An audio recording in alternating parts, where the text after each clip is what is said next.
हमारे श्रीनाथ जी के मंदिर में एक बार तानसेन गाने के लिए आए। तो तानसेन जब गाने के लिए आए तो तानसेन तो राजाओं की सभा में गाते थे।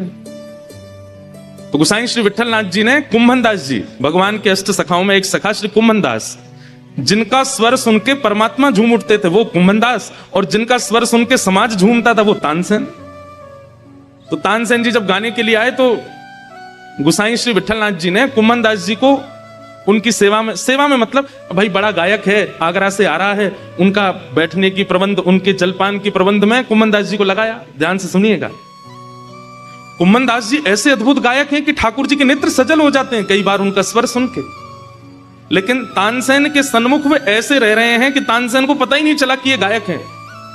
तानसेन उन्हीं को आज्ञा कर रहा है, मेरा तंबूरा उठा के इधर धर दो, अरे जल थोड़ा शीतल लेके आओ, घड़ा वाला लेके आओ। कुंभन दास जी दौड़ दौड़ के सेवा कर रहे हैं, तानसेन आया है।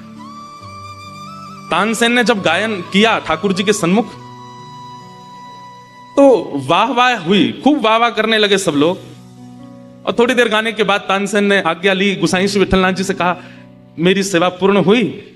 तो गोसाई जी ने कहा ठाकुर जी के राजभोग का समय है, आप थोड़ा विराजो, राजभोग में एक पद पारंपरिक गाया जाए, वो कुंभन दास जी गाएंगे। तो कुंभन दास जी पीछे बैठे थे। तो तानसेन बोला कौन कुंभन दास? तो जैसे ही वो उठे तो अरे ये तो वही है जो सुबह हमारा तंबूरा उठा के चल रहे थे, हमारे जलपान की व्यवस्था कर रहे थे, ये गाएंगे।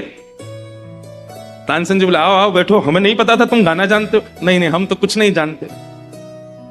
अच्छा गाओ। उन्होंने सोचा मंदिर में जो कीर्तन करते वैसे ही होगा कोई। कुंभन दास जी ने जैसे ही गाना शुरू किया, प्रथम स्वर प्रस्तुत होते ही तानसेन के संपूर्ण अंग के मानो जैसे रोंगटे खड़े हो गए। इतना बड़ा गायक जिसने सदैव गागा करके पूरे विश्व को रुझाया। अरे तानसेन सामान्य नहीं है, जिसके गायन से साक्षात मेघ बरस जाते हैं, जिसके गायन से साक्षात दीप प्रज्वलित हो जाता है। तानसेन के सन्मुख सारे राग रागनी हाथ जोड़ के खड़े रहते हैं, हमको सेवा में लीजिए। लेकिन आज वो किसी का स्वर सुन के जब शून्य हो गए, वाणी नहीं है उनके पास बोलने के लिए, बस नेत्रों से अश्रु गिर रहे हैं और कुंभन दास जी की ओर अपलक नेत्रों से देख रहे हैं। कुंभन दास जी का जब गायन पूर्ण हुआ, तानसेन बोले आप 2 मिनट मंदिर से बाहर आएंगे? बोले क्यों? मुझे आपको प्रणाम करना है। मैंने जीवन में स्वामी श्री हरदास जी के अलावा किसी को प्रणाम नहीं किया, लेकिन आज आपको प्रणाम करना। क्यों?